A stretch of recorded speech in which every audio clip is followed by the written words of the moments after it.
Baik, kita mulai. Bismillahirrahmanirrahim. Assalamualaikum warahmatullahi wabarakatuh.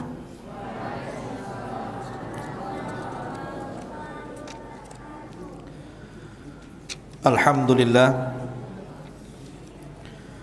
wassalatu wassalamu ala rasulillah wa ala alihi wa sahbihi wa mawalah, wa la hawla wa la quwwata illa billahi wa ba'du. Qala Allah azza wa jalla, ya ayyuhalladzina amanu taqullaha haqqa tuqatih wa la tamutunna illa wa antum muslimun.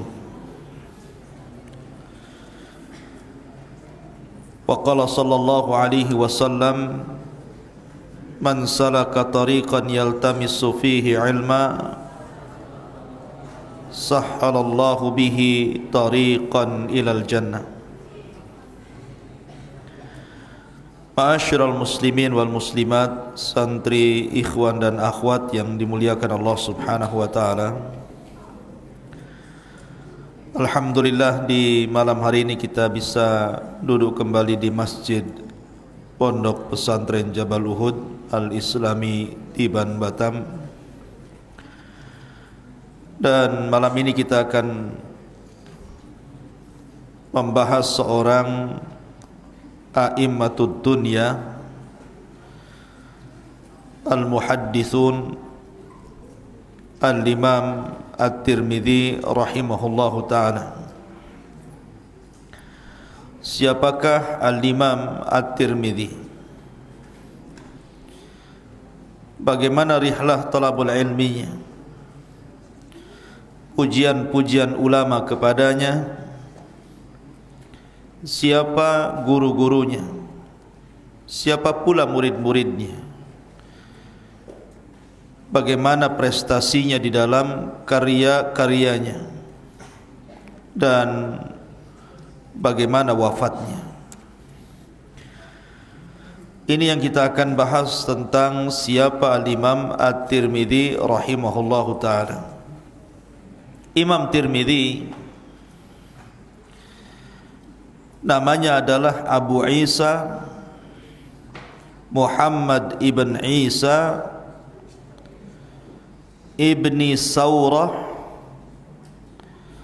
As-Sulami At-Tirmidzi. Abu Isa kunyahnya namanya Muhammad ibn Isa ibn Saurah As-Sulami At-Tirmidzi.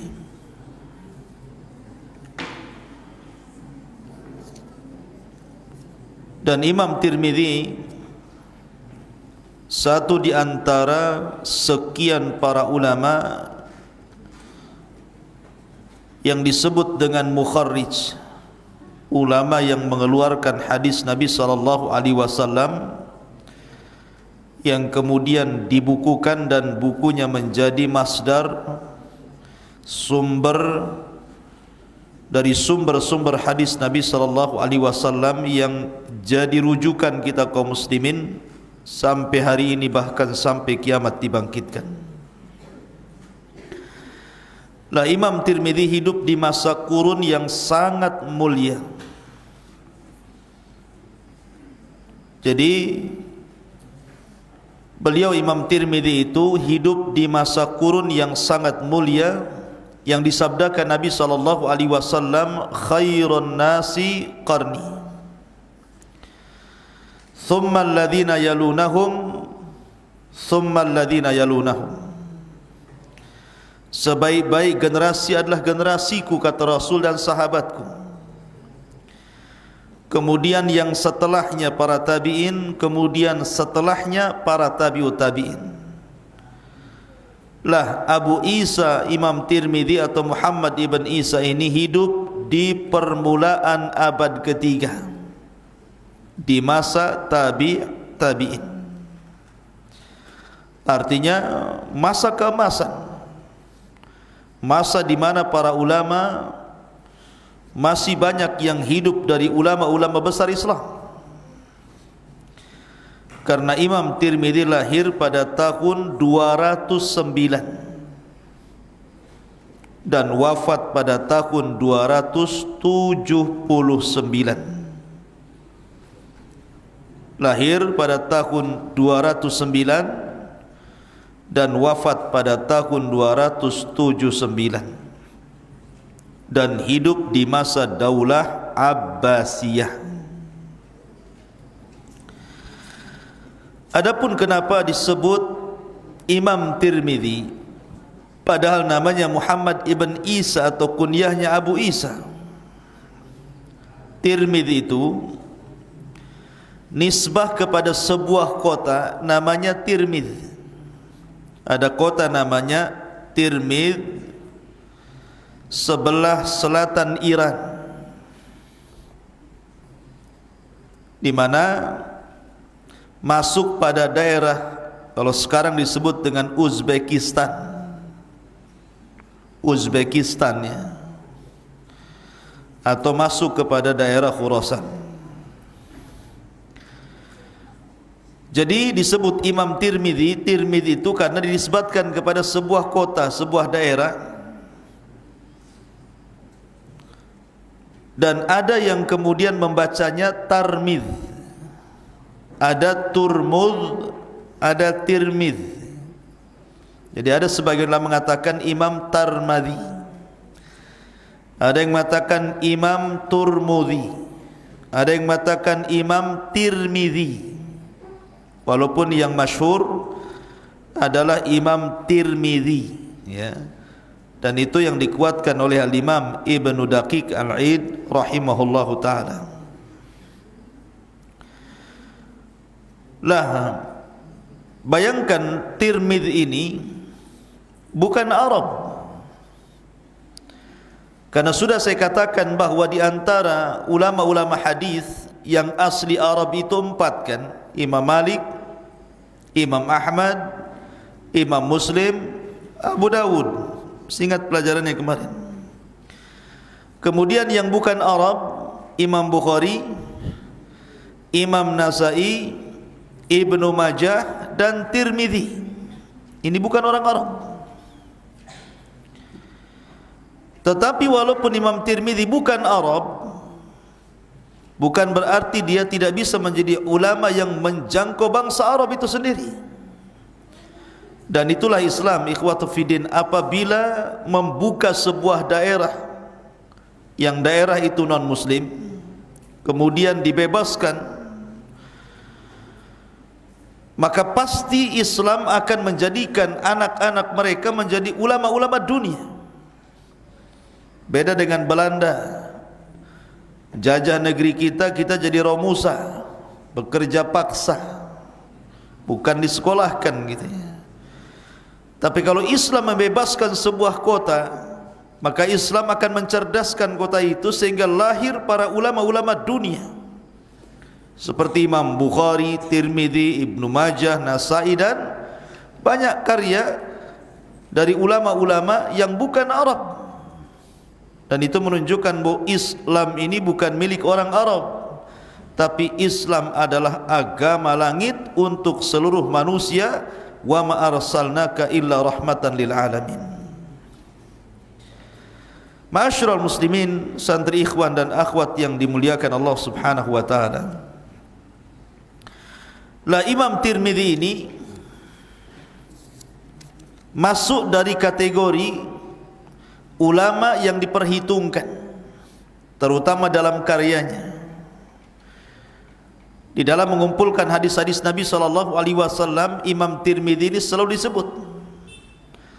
Makanya kan ada istilah di dalam mustalahul hadis itu yang sudah saya jelaskan pada pertemuan yang lalu-lalu. Ada istilah akhrajahu arba'ah, akhrajahu sittah, akhrajahu sab'ah, akhrajahu khamsah, akhrajahu salasah. Hadis ini dikeluarkan Imam 4, hadis ini dikeluarkan Imam 6, hadis ini dikeluarkan Imam 7, hadis ini dikeluarkan Imam 5, hadis ini dikeluarkan Imam 3. Imam Tirmidzi masuk semua. Kalau disebutkan hadis ini dikeluarkan imam 4, Tirmidzi masuk dalam 4 ulama itu. Abi Dawud, Tirmidzi, Nasai, Ibnu Majah. Kalau disebut sittah 6, Tirmidzi masuk di situ dari 4 ulama ditambah Bukhari Muslim. Kalau masuk pada sab'ah ulama yang 7, maka Imam Ahmad dimasukkan di situ dan Tirmidzi ada di situ. Kalau dikatakan dikeluarkan 3 imam, salah satunya Tirmidzi, setelah Abu Dawud, Nasai, Tirmidzi. Dikeluarkan Ibnu Majah. Kalau disebutkan khamsah, berarti masuk padanya Imam Ahmad dan 4 imam Abu Dawud, Tirmidzi, Nasai dan Ibnu Majah. Jadi Tirmidzi masuk semua pada mustalahat hadithiyah ini. Menunjukkan bahwa ini bukan orang biasa Imam Tirmidzi ini. Bahasa kitanya bukan kaleng-kaleng, ya, tapi drum lebih besar lagi. Ya. Ma'asyiral muslimin yang dimuliakan Allah Azza wa Jalla, sebagaimana layaknya para ulama dulu, para ulama hadis, mereka suka rihlah, safar untuk mengumpulkan hadis dari berbagai macam daerah dan negara. Dan itu menunjukkan kesungguhan para ulama dulu dalam menuntut ilmu. Lah Imam Tirmidzi ini rihlah ke Hijaz. Hijaz itu Mekah dan Madinah, dan berguru kepada ulama yang ada di Mekah dan Madinah. Kemudian rihlah ke Irak, kemudian rihlah ke Khurasan, kemudian rihlah ke Kufah, ke Rai, Naisabur, Baghdad, sampai ke Basrah, bahkan sampai ke Bukhara, tempat lahirnya Imam Bukhari. Dan di Bukhara inilah dia melazimkan diri untuk belajar kepada Imam Bukhari. Bahkan guru yang mempengaruhi kecerdasan Imam Tirmidzi adalah Imam Bukhari. Imam Bukhari itu guru besarnya Imam Tirmidzi yang mencetak Imam Tirmidzi menjadi ulama hadis dunia. Luar biasa. Banyak soalan-soalan yang kemudian ditanyakan kepada Imam Bukhari, kemudian dijawab Imam Bukhari, kemudian ditulis dan menjadi karya. Itulah Imam Bukhari pengaruhnya kepada Imam At-Tirmidzi rahimahullahu ta'ala. Bahkan Imam Bukhari sangat tawadhu'nya kepada Imam Tirmidzi, mengatakan apa? Ya Tirmidzi, man tafa'tu bika aktsar mimman tafa'ta minni. Wahai Tirmidzi, ketika aku mengajar dirimu, manfaat yang aku dapat jauh lebih banyak dibandingkan manfaat yang kau dapat. Ilmu yang aku dapat dari kamu jauh lebih banyak daripada ilmu yang kau dapat dari aku, kata Imam Bukhari. Saking tawadhunya tuh Imam Bukhari. Bahkan tradisi para ulama dulu, apabila seorang guru kagum dengan murid, maka guru itu akan meriwayatkan 1 atau 2 hadis dari muridnya. Lah Imam Bukhari juga sama. Dia meriwayatkan hadis dari Imam Tirmidzi 1-2 hadis, dan itu menjadi sebuah kebanggaan Imam Tirmidzi bahwa Imam Bukhari mengambil ilmu dari dia walaupun 1-2 hadis. Menunjukkan bahwa Imam Bukhari sangat mengagungkan Imam Tirmidzi, tentu karena kecerdasannya. Ma'asyiral muslimin, santri ikhwan dan akhwat yang dimuliakan Allah Azza wa Jalla. Tetapi nanti ada kisahnya. Imam Tirmidzi ini kan orangnya ahli ibadah, orangnya zuhud, dan orang yang mudah menangis. Saking banyak menangis, ada yang mengatakan akhirnya dia mengalami kebutaan di akhir hayatnya. Ada yang mengatakan bahwa sebab butanya karena dia selalu menangis karena sedih akan kematian gurunya Imam Bukhari. Wallahu a'lam. Yang jelas bahwa Imam Tirmidzi dia buta di akhir hayatnya. Adapun yang mengatakan dia buta dari lahir tidak benar. Imam Tirmidzi ini buta ketika di masa tua, karena dia banyak menangis karena takut kepada Allah Azza wa Jalla. Ada juga yang mengatakan sebab butanya karena dia sedih akan kematian gurunya Imam Bukhari, sehingga dia banyak menangis, akhirnya mengalami kebutaan di akhir hayatnya. Ma'asyiral muslimin wal muslimat rahimani wa rahimakumullah. Taib. Imam Tirmidzi ikhwan adalah tanda dari tanda kebesaran Allah. Dia adalah tanda kekuatan hafalan. Bagaimana ulama dulu itu kalau menghafal luar biasa, sekali dengar langsung hafal. Kalau kita sekali mendengar langsung lupa. Kalau orang dulu sekali dengar langsung hafal. Tidak perlu diulang 2-3 kali, 1 kali saja. Kayak MP3 di kepalanya, ada rekamannya. Dan itu diceritakan oleh Imam Tirmidzi sendiri, kisah Imam Tirmidzi dengan ulama Mekah.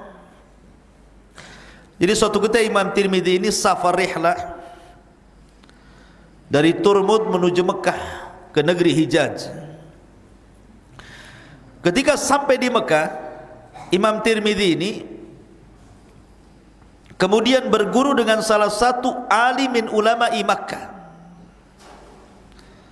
Akhirnya dia pun bawa buku catatan, ya kayak antum ini kalau belajar itu betul kayak buku catatan, karena antum bukan Imam Tirmidzi yang sekali hafal dengar langsung hafal. Jadi catat Imam Tirmidzi itu mencatat hadis dengan matan dan sanadnya. Kalau syekhnya mengucapkan haddatsana fulan qala Rasulullah, dicatat 1, 2, 3 hadis sampai berlembar-lembar. Kemudian dia pulang, ya. Kemudian keesokan harinya dia ingin mengulang lagi, membenarkan isi catatannya, takut ada yang salah. Karena terburu-buru, salah pula dia mengambil catatan. Harusnya dia mengambil catatan yang sudah ditulis dari gurunya kemarin, malah mengambil catatan buku kosong yang enggak ada catatannya. Berangkat dia enggak tahu kalau bukunya itu kosong. Ketika sampai di majelis ilmu di depan syekhnya itu, kemudian, dan ini tradisi para ulama, ird namanya, memberitahukan betul enggak catatan ini. Ketika sampai di majelis itu, tahu catatannya kosong, malu Imam Tirmidzi. Ditutupnya dia seperti ini. Kemudian syekhnya mengatakan, "Ada apa kau kemari?" Kata Imam Tirmidzi, "Aku ingin membenarkan catatanku kemarin, takut ada yang salah." Kemudian gurunya membacakan hadis-hadis yang sudah diajarkan kemarin. Imam Tirmidzi hanya bisa nunduk saja, pura-pura melihat catatan seperti ini. Rupanya Allah takdirkan gurunya tahu bahwa itu buku nggak ada catatannya. Marah gurunya, "Kau tidak malu dengan aku? Aku sudah mengajarkan kamu. Kau tidak mengejek diriku ya?" Kata Imam Tirmidzi, "Aku lupa ya Syekh. Karena terburu-buru, harusnya aku membawa catatan yang berisi catatan ilmu darimu, tetapi karena terburu-buru membawa catatan kosong. Tetapi kata Imam Tirmidzi, ya Syekh, semua yang aku catat ilmu dari kamu, semua hadis-hadis dan riwayat itu aku hafal semua." Kemudian Syekh mengatakan, "Kalau begitu buktikan kalau kau hafal."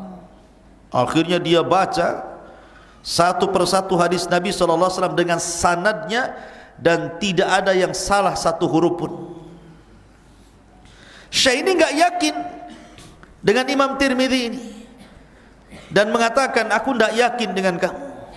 Mungkin kamu sengaja sebelum datang ke sini kau semalam sudah ngapal dulu. Kau datang kemari kau setoran hafalan," katanya. Kata Imam Tirmidzi, "Tidak.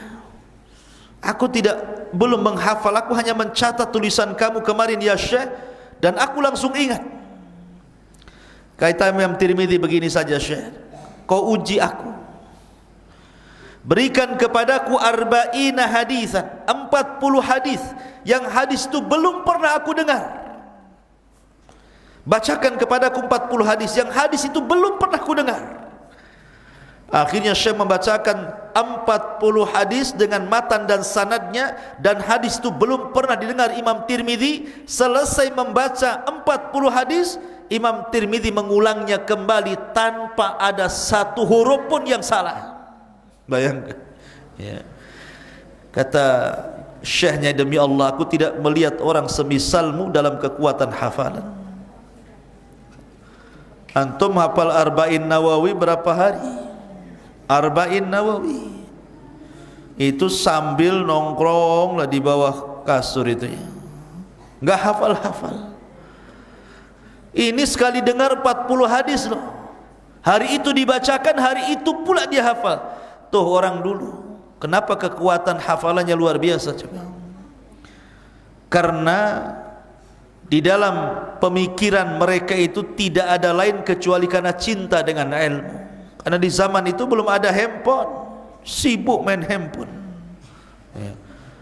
Di zaman itu belum ada mainan, belum ada hal-hal yang melalaikan, memang ibadah saja. Sehingga wajar kalau Allah berikan kekuatan hafalan yang luar biasa. Itulah ulama dulu, cintakan dengan ilmu dengan rihlah. Kalau sekarang ini cinta ilmu, satu sisi cinta futsal, cinta sepak bola, cinta olahraga yang lainnya. Jadi 50-50, kadang belajar, kadang main futsal. Cinta mancing, tahu mancing? Mancing, kayak orang melamun mancing itu. Apa yang dilamunkan coba? Ikan tak dapat, diem saja. Coba bagus bawa Quran ya sambil mancing, kan mantap tuh. Satu kali mancing 1 juz, berarti 30 mancing 30 juz. Nggak ada dapat ikan, mampir ke pasar, beli di pasar. Ma'asyiral muslimin yang dimuliakan Allah Azza wa Jalla. Taib, itu bukti kekuatan hafalan Imam At-Tirmidzi atau Tirmidzi rahimahullahu ta'ala. Kemudian juga Imam Tirmidzi, ikhwan yang dimuliakan Allah Azza wa Jalla, selain memang orangnya zuhud, suka menangis, wara dan begitu seterusnya, Imam Tirmidzi ini memang dilebihkan oleh Allah Subhanahu wa ta'ala bukan hanya kekuatan hafalan, tapi kecerdasan. Bayangkan dia rangkum dalam kitab sunannya itu semua madzhabul arba, fikih mazhab 4, dia gabungkan itu. Ketika dia belajar di Kufah untuk mendapatkan pengetahuan tentang mazhab ashabur ra'i atau mazhab Abu Hanifah, dia cari murid-muridnya Abu Hanifah. Belajarlah kepada Ibnu Abi Layla dan kepada murid-murid Imam Abi Hanifah yang lainnya atau murid dari murid-murid Abu Hanifah, dan memperdalam mazhab Hanafi. Kemudian dia berangkat ke Hijaz, ke Mekah dan Madinah. Maka dia berusaha untuk mendalami fikihnya Imam Malik.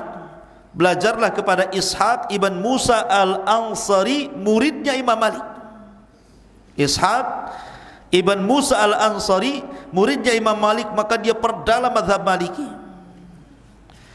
Kemudian dia juga belajar mazhab Syafi'i, baik fatwa Imam Syafi'i yang lama ataupun fatwa Imam Syafi'i yang baru. Dalam istilah mereka ada qaulul qadim, ada qaul jadid. Maka belajarlah dari Al-Hasan Az-Za'farani, Al-Hasan Az-Za'farani, pendapat Imam Syafi'i yang lama. Kemudian belajar kepada Rabi ibn Sulaiman, madhab Syafi'i yang baru. Karena madhab Baghdad beda dengan madhab Mesir. Ketika Imam Syafi'i di Baghdad, itu fatwanya beda. Ketika dia rihlah kemudian menetap di Mesir, 99% fatwanya diganti. Makanya ada istilah qaul qadim, ada qaul jadid Imam Syafi'i itu.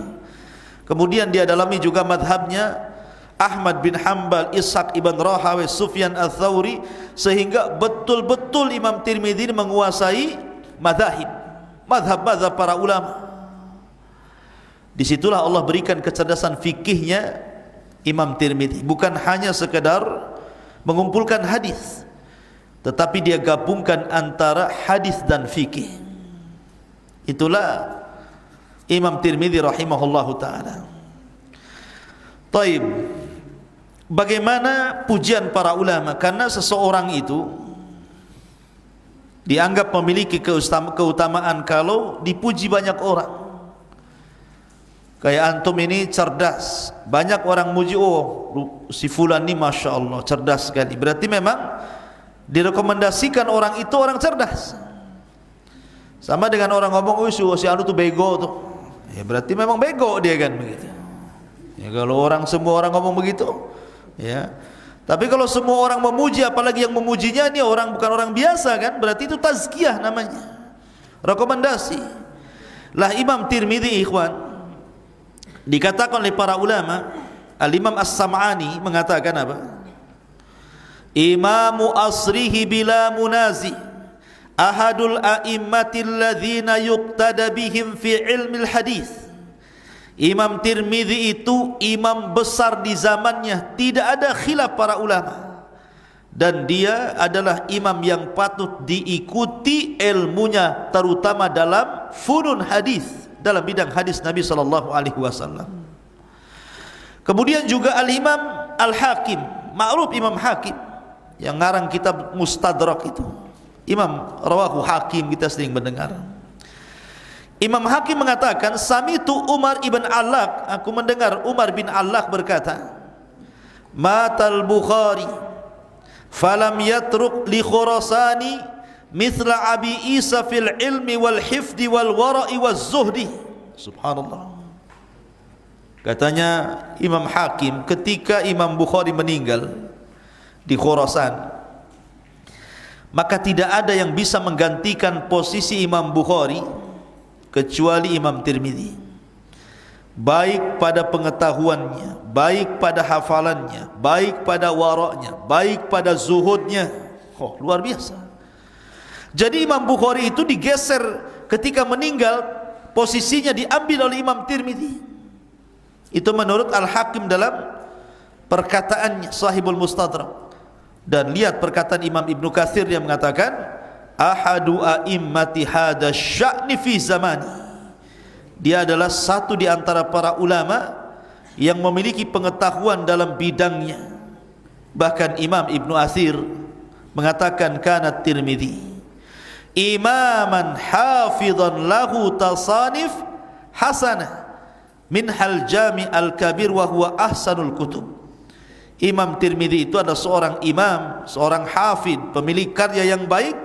Di antaranya adalah Jami' al-Kabir, dan itulah sebaik-baiknya kitab yang dikarang beliau. Taib. Sekarang siapa guru-gurunya?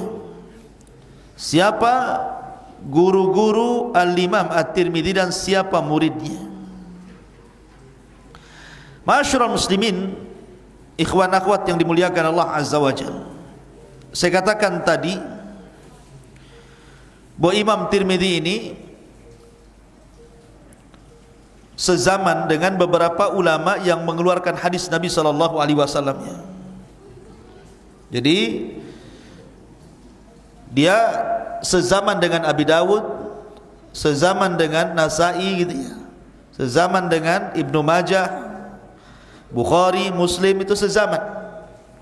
Bahkan Bukhari, Muslim gurunya, Abi Dawud juga gurunya. Tetapi Imam Tirmidzi pun berserikat dalam guru-guru mereka juga. Terkadang saya ngajar, Imam Bukhari, Muslim, Abi Dawud kumpul juga di satu kelas. Jadi berjumpa dengan guru-gurunya, gitu ya. Lah, dan itu kecerdasan Imam Tirmidzi. Tetapi dari imam-imam pengeluar hadis ini, yang paling berpengaruh guru besarnya adalah, saya ulangi dari tadi, siapa? Imam Bukhari. Tapi guru pertama yang memberikan pengaruh kepada Imam Tirmidzi adalah Ishaq ibn Rahawayh. Ishaq ibn Rahawayh. Kemudian Qutaibah ibn Sa'id. Ya, itu yang paling berpengaruh tuh, Ishaq ibn Rahawayh, Qutaibah ibn Sa'id, kemudian Mahmud ibn Ghailan. Mahmud ibn Ghailan, selain daripada Abu Zur'ah, Ali bin Madini, kemudian juga Abu Dawud, Imam Muslim, itu semua gurunya. Ya, gurunya daripada Imam Tirmidzi. Kemudian murid-muridnya dari Imam Tirmidzi ini, banyak murid-muridnya menjadi ulama besar. Di antaranya Ahmad ibn Ali Al-Mukri, Ahmad ibn Ali Al-Mukri, Abu Bakar Ahmad ibn Ismail As-Samarqandi, Abu Bakar Ahmad ibn Ismail As-Samarqandi, Abu Hamid Ahmad ibn Abdullah Al-Marwazi, itu muridnya, dan sederetan ulama-ulama yang lain yang menjadi murid-murid Imam Tirmidzi. Gurunya ulama dunia dan murid-muridnya pun menjadi ulama dunia. Jadi guru-gurunya yang ulama dunia itu mencetak Imam Tirmidzi menjadi ulama dunia, dan dari Imam Tirmidzi lahirlah ulama-ulama dunia juga dari murid-muridnya. Luar biasa. Itulah Imam At-Tirmidzi rahimahullahu taala. Lah Imam Tirmidzi, ma'asyiral muslimin yang dimuliakan Allah Azza wa Jalla, tadi sudah saya sebutkan bahwa Imam Tirmidzi ini lahir pada tahun 2009 dan wafat pada tahun 2079 akhirnya. Artinya beliau kurang lebih memiliki usia 70 tahun ya. Di usia 70 tahun itulah, tepat di hari Senin di bulan Rajab, hari Senin bulan Rajab tahun 2079 Hijriah, Imam Tirmidzi pun meninggal dunia di Turmud. Imam Tirmidzi meninggal dunia di Turmud. Tetapi di zaman itu ikhwan, ada 3 Tirmidzi. Zaman yang berdekatan itu ada 3 yang namanya Tirmidzi, Imam Tirmidzi itu. Tapi yang paling masyhur adalah Abu Isa atau Muhammad ibn Isa As-Sulami At-Tirmidzi, atau dikenal dengan Imam Tirmidzi Sahib As-Sunan. Di sana ada namanya Hakim At-Tirmidzi. Hakim At-Tirmidzi pengarang kitab pengarang kitab Khutmul Wilayah. Akidahnya aneh karena dia mengatakan bahwa para wali itu, sebagian para wali lebih afdal dibandingkan para nabi. Sebagian para wali lebih afdal dibandingkan para nabi. Pokoknya ucapannya tidak beres ini Hakim At-Tirmidzi ini. Cuman dia punya buku namanya Nawadirul Usul fi ahadithir Rasul. Terkadang orang terkecoh ketika berkata Imam Tirmidzi, maksudnya Hakim At-Tirmidzi, orang menyangka bahwa itu adalah perkataan Imam Tirmidzi, padahal dari ulama sesat yang satunya Al-Hakim At-Tirmidzi ini. Ya. Jadi terkadang orang terkecoh gitu ya. Di zaman itu ada Imam Tirmidzi yang memang lahir pada tahun 279, ada Hakim At-Tirmidzi namanya Muhammad ibn Ali, lahir pada tahun 320 Hijriah sebenarnya. Perbedaannya di situ ya. Kalau Imam Tirmidzi lebih dulu 279, kalau Hakim Tirmidzi 320 Hijriah gitu ya. Sudah beda zaman. Tetapi orang-orang setelahnya terkadang salah-salah. Terkadang ucapan Hakim Tirmidzi dinisbatkan kepada Imam Tirmidzi, akhirnya disangkanya Imam Tirmidzi punya pemahaman yang menyimpang kan gitu ya. Maka tidak benar, harus dibedakan antara Imam Tirmidzi, Abu Isa At-Tirmidzi dengan Hakim At-Tirmidzi. Ini biografi singkat daripada Imam At-Tirmidzi. Baik, sekarang masuk pada karyanya. Karya Imam Tirmidzi, Sunan At-Tirmidzi. Ada yang mengatakan bukan Sunan At-Tirmidzi tapi Jami' At-Tirmidzi. Jami' At-Tirmidzi. Apa bedanya Sunan dengan Jami'? Kalau Sunan itu hanya berkisar tentang hukum-hukum fikih saja. Tapi kalau disebut dengan Jami' At-Tirmidzi berarti mencakup hukum-hukum fikih, masuk juga perkara-perkara yang lain seperti keutamaan sahabat disebutkan di situ, kemudian juga keutamaan Rasul, kemudian juga bab-bab yang berkaitan dengan akidah, ya, dengan tafsir, itu masuk juga. Makanya sebagian para ulama tidak ada yang menyebutkan Jami' At-Tirmidzi, ada yang mengatakan Sunan At-Tirmidzi, walaupun yang masyhur disebut Sunan At-Tirmidzi. Lah Sunan At-Tirmidzi ini ikhwan, dibandingkan sunan-sunan yang lainnya seperti Abi Dawud, Ibni Majah, Nasai gitu ya, dia ada kelebihan. Apa kelebihannya? Ini penting dicatat. Satu, Kalau antum membaca kitab Sunan At-Tirmidzi, pasti antum banyak ilmu nanti yang didapat. Nanti kalau antum sudah banyak pengetahuan tentang bahasa Arab, usul, ilmu-ilmu dasar, kemudian antum ingin belajar hadis, membaca kitab Tirmidzi apalagi dengan syarahnya gitu ya, itu nanti antum akan dapati beberapa ilmu dari bukunya Sunan At-Tirmidzi. Pertama, Imam Tirmidzi memang mengumpulkan hadis Nabi. Jadi diletakkan hadis-hadis Nabi SAW dalam buku itu. Kemudian yang kedua, bukan hanya sekedar hadis-hadis Nabi yang dicantumkan di situ, disesuaikan dengan per bab, tetapi juga Imam Tirmidzi terkadang mengambil catatan dari hadis itu secara fikihnya apa. Jadi istinbat hukum dalam fikihnya itu juga dicantumkan dengan terkadang menukilkan beberapa perkataan sahabat, tabi'in dan tabi'ut tabi'in. Jadi kalau kita baca hadis, langsung paham nih intisari hadis ini apa fikihnya gitu ya. Dia mengikuti thariqah Bukhari. Kemudian yang ketiga, Imam Tirmidzi juga dalam kitabnya beliau mencantumkan al-jarh wa ta'dil. Al-jarh wa ta'dil itu artinya bicara tentang seorang rawi ini lemah atau rawi ini sahih, fulan thiqah atau fulan dhaif gitu ya, dijelaskan. Ya. Kemudian yang keempat, juga Imam Tirmidzi terkadang menjelaskan rawi-rawi yang mubham. Jadi orang ini enggak jelas siapa namanya, maka dijelaskan, oh si fulan ini namanya. Makanya kemudian juga yang keberapa itu, yang keenam ya, dalam kitabnya juga di sini dicantumkan asma wal kunah. Jadi kalau sahabat Rasul ini pamannya namanya Abu Bakar, an Abi Bakar As-Siddiq radhiyallahu an. Siapa Abu Bakar? Abdullah ibn Uthman, dijelaskan namanya, kunyahnya dijelaskan, namanya dijelaskan. Atau kadang-kadang namanya dijelaskan baru kunyahnya dijelaskan.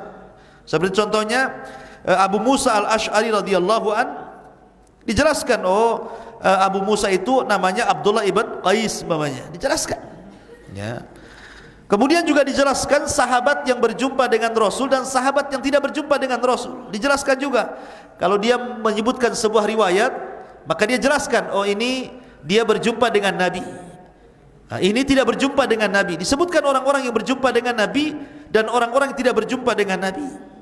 Termasuk juga disebutkan padanya, saya katakan tadi, bukan hanya sekedar hadis Rasul, tapi juga ada perkataan tabi'in, perkataan sahabat gitu kan, seperti mu'alaknya Bukhari. Tetapi beda karena Imam Tirmidzi menyebutkan sanadnya, tapi Imam Bukhari tidak kalau mu'alaknya itu ya. Kemudian juga terkadang Imam Tirmidzi menyebutkan ilal hadisnya, oh hadis ini ma'lul, hadis ini berpenyakit, ada masalah, dibicarakan ulama, dijelaskan ya. Termasuk Imam Tirmidzi ini banyak mempopulerkan bahasa atau istilah dalam hadisnya itu hadithun hasanun sahihun. Kalau baca hadis kan, siapa yang hafal Arba'in Nawawi itu mesti nanti ada hadis hasan sahih, hadis hasanun sahih. Apa sih maksudnya hasan sahih di sini ya? Ada yang mengatakan maksudnya hasan itu baik secara isnad, sahih secara matan. Matan itu redaksi, maksudnya isi hadisnya. Adapun sanad itu orang-orang yang sampai ke hadis itu. Ada yang mengatakan hasan secara isnad, sahih secara matan. Ada juga yang mengatakan bahwa hasan secara makna, sahih secara isnad ya. Ada juga yang mengatakan hasan menurut bi'tibar ini dan sahih menurut dengan i'tibar yang lain. Ulama yang mengatakan, ada yang mengatakan ulama ini hasan, ada yang mengatakan ulama sahih, makanya saya katakan hasan sahih gitu ya.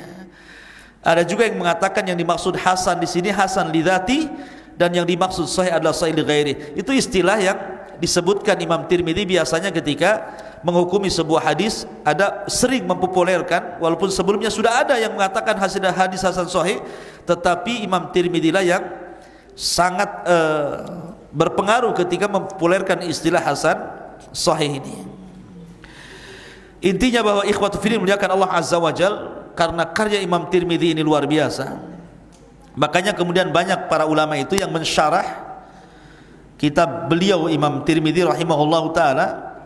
Di antaranya kalau kita melihat syarahnya beliau yang dikarang oleh banyak para ulama, seperti Aridhatul Ahwadhi. Aridatul Ahwadhi itu syarahnya Sunan Tirmidzi yang ngarang Ibnul Arabi Al-Maliki. Antum tulis di antara syarah Sunan Tirmidzi Aridatul Ahwadhi karya Ibnul Arabi Al-Maliki. Ada juga Tuhfatul Ahwadhi, dan ini yang paling bagus nih. Syarah yang paling bagus kepada Sunan Tirmidzi itu Tuhfatul Ahwadhi namanya. Yang mengarang Al-Mubarak, ini Al-Mubarak Furi ya. Kemudian juga ada namanya An-Nafhu Asy-Syudi, An-Nafhu Asy-Syudi Libni Sayyidin Nas. Kemudian juga ada juga syarahnya Ibnu Hajar Al-Asqalani, tapi tidak selesai. Tapi banyaknya para ulama-ulama kondang mensyarah kitab Sunan Tirmidzi menunjukkan memang berkahnya Sunan Tirmidzi ini, terutama bagi para ulama fuqaha. Terutama bagi para ulama fuqaha, ahli-ahli fikih itu, ketika mereka membaca kitab Imam Tirmidzi itu luar biasa bagi mereka faedah-faedah yang dicantumkan Imam Tirmidzi dalam karya besarnya Sunan At-Tirmidzi rahimahullahu taala. Ini diantara biografi singkat dari Imam Tirmidzi dan juga karya besarnya Sunan At-Tirmidzi. Taib. Sekarang bagaimana biasa ada hadiah, dan saya ucapkan dari YouTube ini kepada muhsinin yang sudah menyumbangkan hadiah, wali murid yang sudah menyumbangkan hadiah untuk menyemangati santri di malam hari ini. Banyak ini hadiahnya. Taib. Kita bagi tutup semuanya. Kita minta sebagaimana biasa, yang SMA jangan jawab dulu. Saya minta yang SMP dulu, sebelah sini, sebelah kiri ya. Yang SMP dulu, SMA jangan dulu. Taib. Pertanyaannya,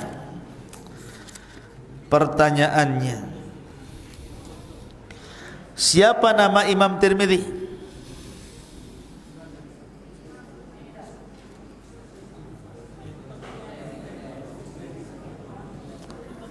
Antum. Itu yang pakai songkok tuh. Ya, berdiri. Berdiri.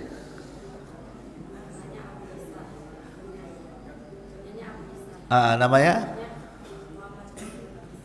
Muhammad Ibn Isa Ahsan. Masya Allah. Fadhal. Antum dapat sarapan malam ini. Apa ini? Gemes. Sarapan gemes. Taib. Pertanyaan yang sebelah sini SMP dulu. Ya. Pertanyaan sebelah sini. Berapa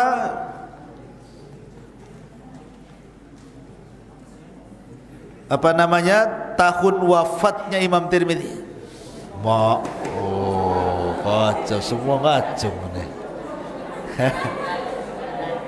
Antum lah. Berdiri. 279. Benar? Ahsan. Masyaallah. Fadhal. Anak SMA. Anak SMP jangan jawab.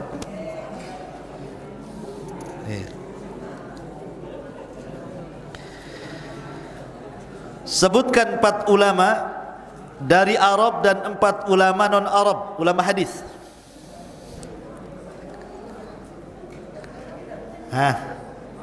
Yang benar ngacungnya kalau ini.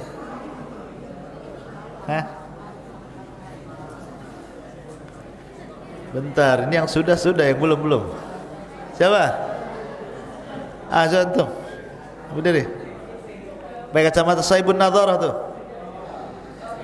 Mana Saibun Nadharah? Tadi ngacung antum kan? Berdiri.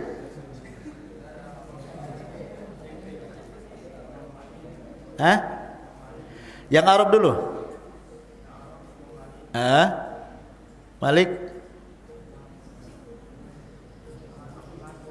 Imam Ahmad, Abi Dawud, ahsan. Satunya Imam Muslim, ahsan. Jazakallahu khairan. Fadhal. Ambil. Ya. 4 yang bukan Arab ngacung. Antum pakai masker. Sebut. Yang bukan Arab, Imam Bukhari, Tirmidzi, Nasai. Halo. Bukhari, Ibnu Majah, ahsan. Fadhal. Dapat gemes. Baik. Sekarang akhwat dapat gantungan kunci.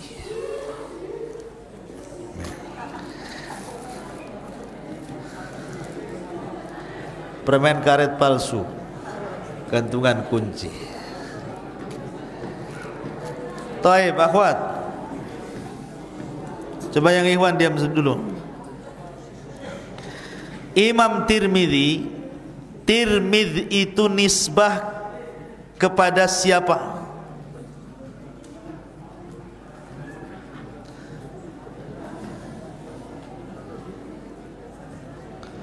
Tirmidzi itu nisbah kepada siapa?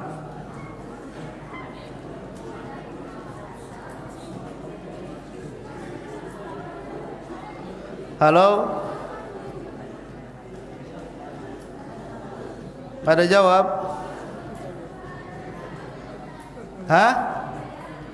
Taib. Man? Ahsanti, Masya Allah. Sebuah kota di Tirmidz atau Turmud dapat dua gantungan kunci. Taib. Saya taruh dulu di sini, nanti dibawa ke belakang. Pertanyaan yang kedua. Sebutkan 3 daerah tempat rihlah thalabul ilminya Imam Tirmidzi. Akhwat.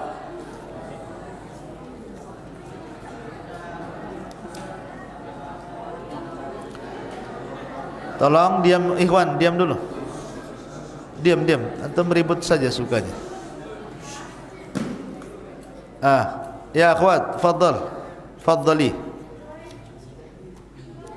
3 saja daerah yang rihlahnya Imam Tirmidzi talabul ilmi itu.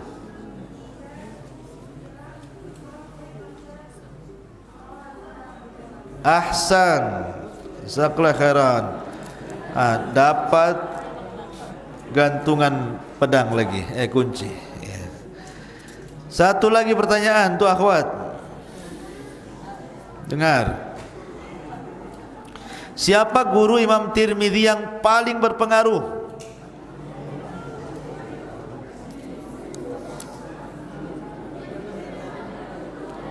Halo? Diam dulu. Diam. Anda nggak dengar? Antum kok suka ribut, gimana ceritanya? Siapa? Siapa yang jawab nih? Coba musyrifahnya itu tunjuk siapa yang jawab situ. Ayo Imam Bukhari, ahsan. Masya Allah. Sekarang ikhwan dapat gantungan kunci 2. Satu-satu. Taib.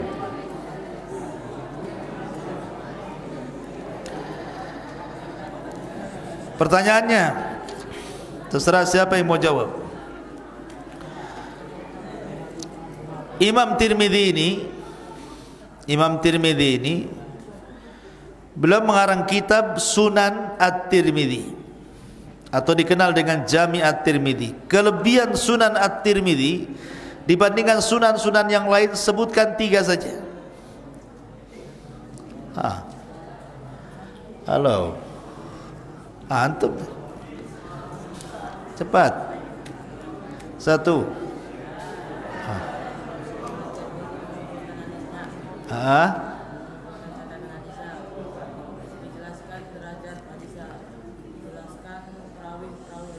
Oke, taib nggak apa-apa. Yuqarib nggak apa-apa. Hah, jazakallahu khairan. Nah, itu gantungan lemari kunci. Jangan hilang kunci lemarinya nanti. Nah. Sebutkan tanggal, bulan, dan wafatnya lagi. Oh, antum semangat kali. Hah. Mana?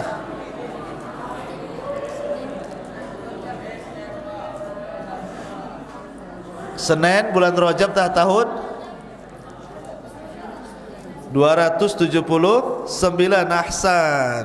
Nah, dapat gantungan. Taib, balik ke Gemas. Taib ya. Lemonia, apa ini? Momogi, apa ini? Macam-macam lah. Tak tahulah. Makanan mungkin isinya ini ya. Taib. Akhwat lagi. Ini ada berapa ntar? 1, 2, 3, 4, 5, 6. Berarti 3. Akhwat, 3 pertanyaan. Apabila disebutkan akhrajahu salasa, yang dimaksud siapa salasa di sini? Telah dikeluarkan imam 3 itu siapa maksudnya imam 3 di sini?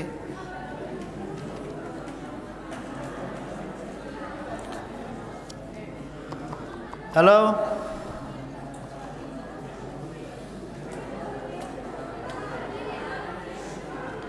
Jangan ribut. Nggak dengar Ustaz di sini. Ya. Ya. Ahsan, tidak dapatlah ini. Gemez. Taruh sini. Oh, iya.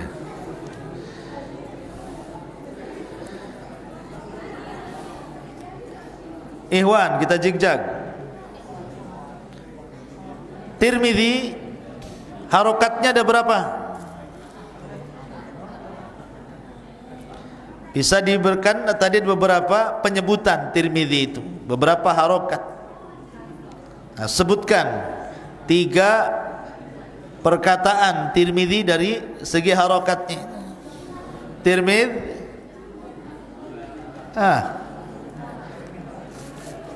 Tirmidzi, Turmud, Tarmid. Untuk Abu Mairo hadiahnya. Antum tidak bisa jawab.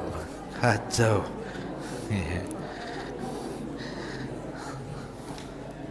Taib. Sebutkan 3 guru. Akhwat, jangan akhwat. 3 guru Imam Tirmidzi.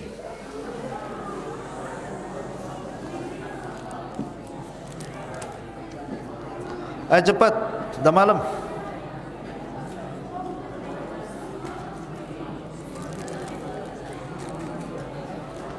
Halo. Sebutkan 3 guru Imam Tirmidzi. Saya baca sampai 3, kalau enggak saya lempar ke Ikhwan. 1, 2. Hah? Ahsan. Dapat gemas. Apa penyebab butanya Imam Tirmidzi? Antum pakai pakaian putih itu, yang putih itu, yang putih. Apa antum main tunjuk tak bisa berdiri?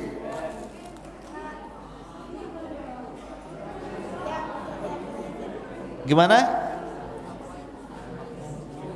Gimana? Ngomong apa dia? Hah? Diam.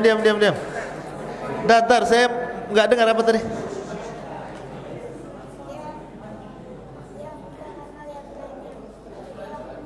Iya, buta di akhir hayatnya. Kenapa? Kenapa dia buta? Karena nangis. Imam Ahsan, ngomong gitu yang jelas. Dapat antum. Ambil. Masya Allah.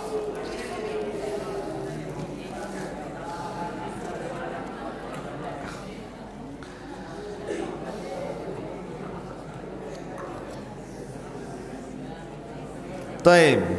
Perhatikan. Ketika Imam Tirmidzi ini mendalami madzhabul arba, dan dia mempelajari berapa madhab, salah satunya madhab Malikiyah. Kepada siapa dia belajar? Nah, antum.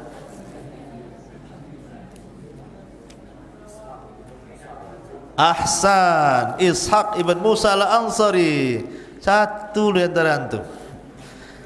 Kalau yang muda aja ngacung semua antum.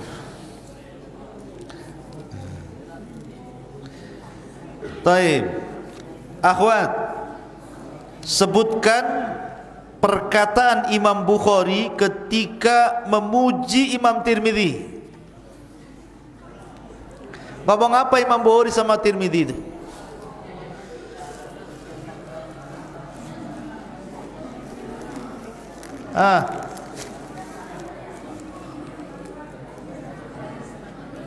Diam. Ustaz gak dengar.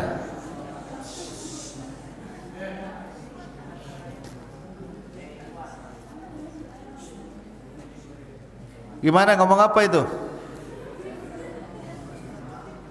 Cepat, keburu malam.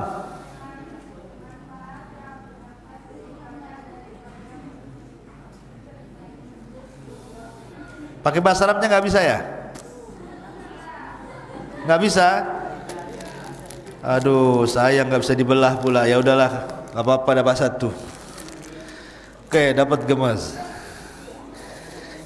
Taib, terakhir nih antum yang ikhwan.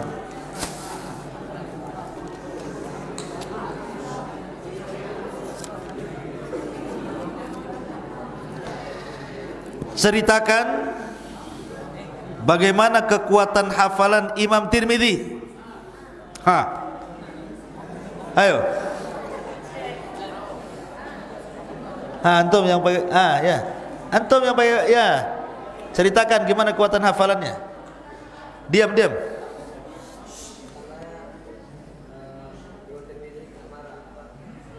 Kena marah?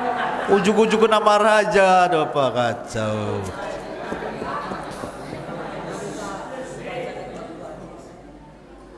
Awal ceritanya gimana kok langsung kena marah gitu?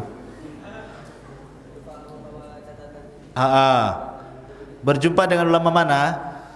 Ulamanya di mana berjumpanya? Di Hijaz, di Mekah, oke. Nah terus setelah berjumpa belajar. Besoknya mau murojaah, lupa bawa catatan. Terus catatan kosong. Terus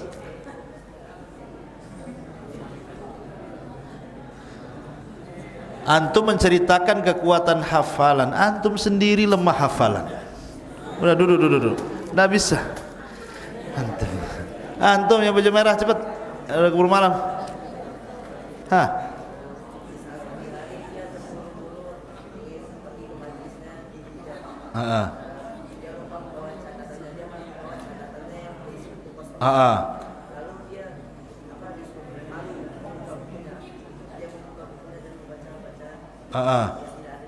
Ya.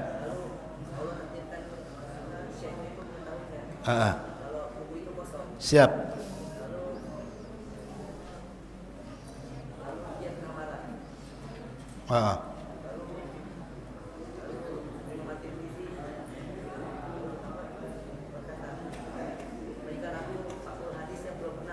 Ahsan.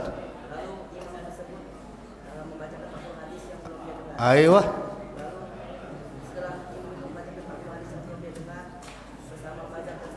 Ahsanta, Masya Allah. Mantap nih. Sekalian. Taib, dengan berakhirnya gemes terakhir maka berakhir pula kajian subhanallah bihamdika asyhadu an la ilaha illa anta astaghfiruka wa atubu ilaik. Allah ta'ala. Assalamualaikum warahmatullahi wabarakatuh. Jangan dulu keluar ikhwannya, akhwat dulu. Ini hadiah akhwatnya. Siapa yang ini ya? Tolong.